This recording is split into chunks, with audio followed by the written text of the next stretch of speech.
Hey guys, my name is Caleb and I am so excited that you clicked on this video on YouTube. We are in a series called Family Matters and we pray that this conversation that we had tonight would touch your heart. We're talking about the family, whether your family's perfect or whether it's totally fractured and whether it's changing, all these different things that happen when it comes to family.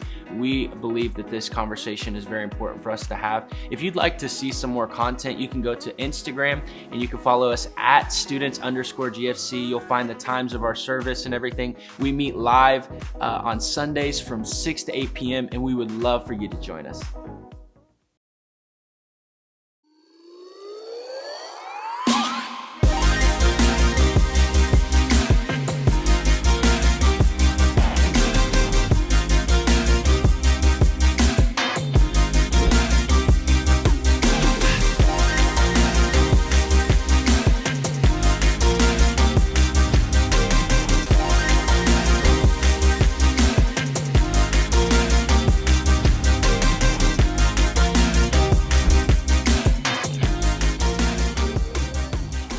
Students, it's Pastor Caleb. I'm really excited for us to have this conversation in week number 2 of our series, Family Matters. And we're just talking about family, the difficulty of family, the beauty of family, the complication of family, just how great family is, really. And we're just talking about some of the complications and the chaos when it comes to family that are kind of difficult. And I remember, I don't know about you, maybe you could remember a time like this where you walked into a friend's house and for the first time you realized your family's a little bit different than mine.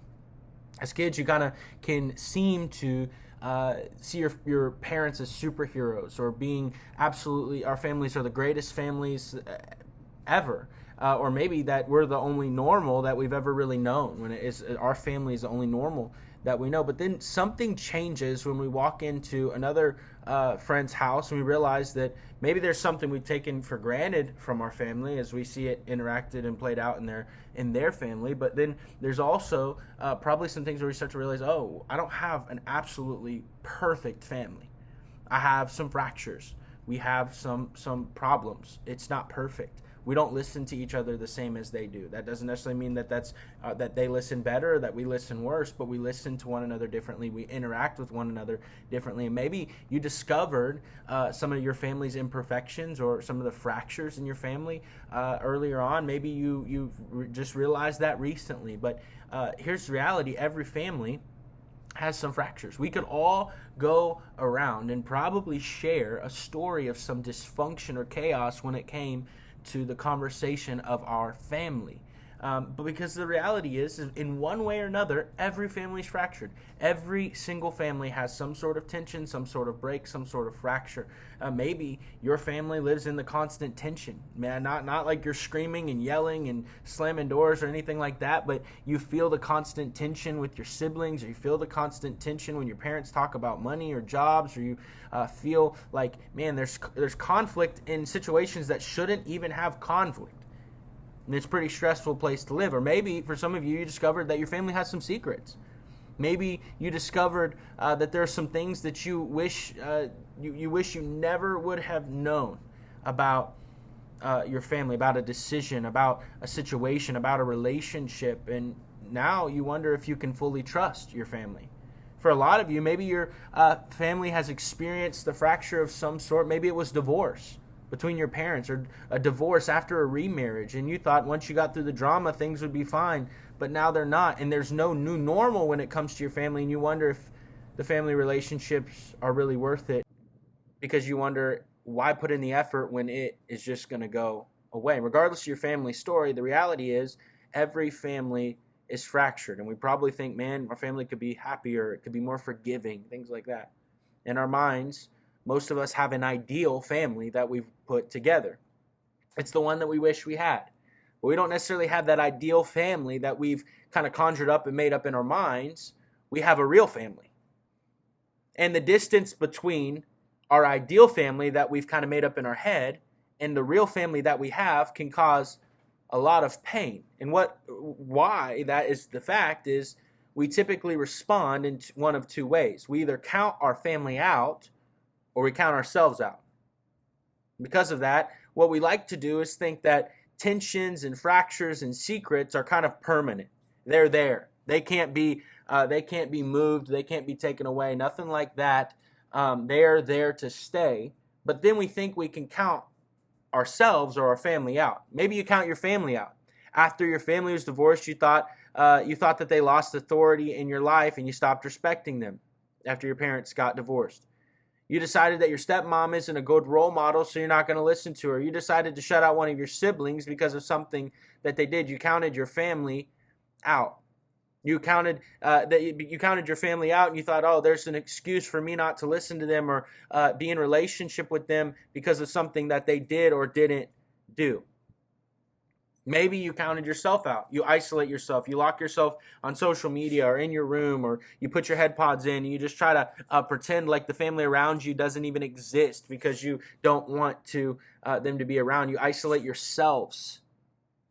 You stay in your room when you're home. You lock yourself in a video game or social media or in a book or something like that because you're trying to pretend like your family isn't even around you. You isolate yourself. Maybe you think, I'm done with dad because he's not showing up, or I'm done with mom because she just constantly nags me. My family just feels like a bunch of hypocrites. I can't get my siblings off of me. They're always causing me problems. They're always annoying.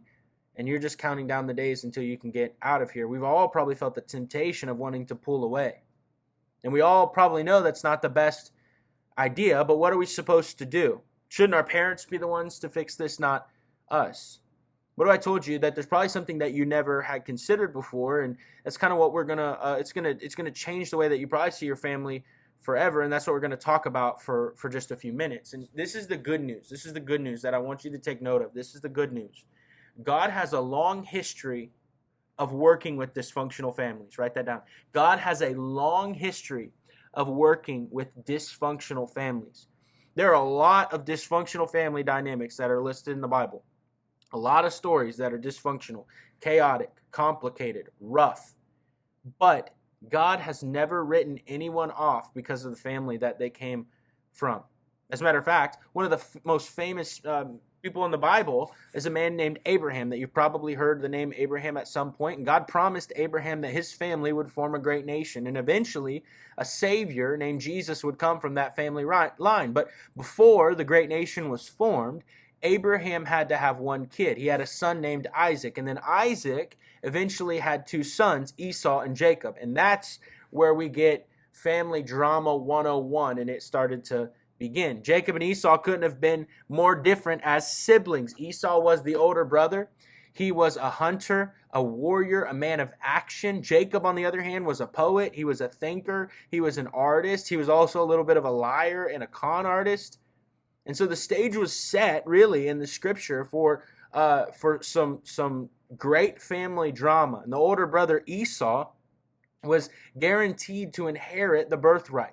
According to the customs of the time, he would receive the spiritual privileges that the other children wouldn't get. He would get double the amount of money. He would become the leader of the entire family, the tribe, when his dad passed away. And maybe the biggest of all was that he would get the birthright, which was a blessing from his father, which also meant that he'd be blessed by God. So needless to say, the birthright was a very big deal. And one day, Esau went out from hunting, and when he arrived, he came home hungry. It's kind of like that moment when you're like ready to smash a whole pizza by yourself. He was hungry, and he comes home and he smells Jacob's cooking, and he asks his little brother for a bowl of stew. And then that's when things start to go sideways. This is what it says in Genesis chapter 25, verses 27 through 34. It says this: the boys grew up, and Esau became a skillful hunter, a man of the open country, while Jacob was content staying home among the tents. Isaac, who had a taste for wild game, loved Esau. But Rebekah, now that's just a whole different kind of family tension, right? Because Isaac loves Esau more, and Rebekah loves Jacob more. But Rebekah loved Jacob. Once when Jacob was cooking some stew, Esau came in from the open country famished, and he said to Jacob, "Quick, let me have some of that red stew. I'm famished." And Jacob replied, "First, some of your birthright." "Look, I am about to die," Esau said. "What good is the birthright to me?" But Jacob said, "Swear to me first." So he swore an oath to him, selling his birthright to Jacob. And then Jacob gave Esau some bread and some lentil stew. He ate and drank and then got up and left. And so Esau despised his birthright. This is a classic older younger sibling drama. The Bible describes rivalry in ancient times, but most of us have a modern version of this played out in some way. Family dysfunction has always been a thing. Fast forward to when Isaac was dying, Jacob did get the birthright blessing that was meant for Esau, and in response, Esau was so bitter that he decided his only course of action would be to kill Jacob. When Jacob learned this, he ran away from home. He had no plans to come back, and this is family drama at the next level. And despite all of that, make note of this, Jesus came from this family.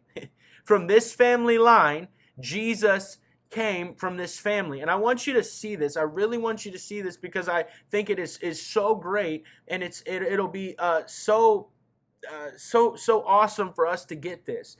God knew their mess, and he saw how fractured they were, and he didn't run away from them. He used them anyway.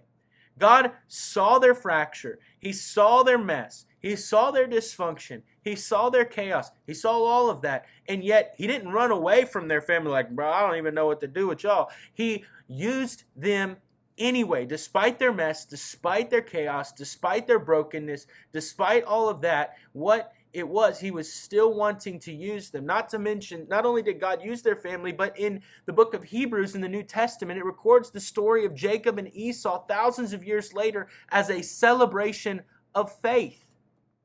Their story is part of the lineage of people and families that God used to show what his kingdom is like. And here's what Hebrews 11 says. By faith, Isaac blessed Jacob and Esau in regard to their future. Hebrews 11 verse 20. Here's what's amazing about this. The writer of Hebrews doesn't look at their family and he's not celebrating the dysfunction.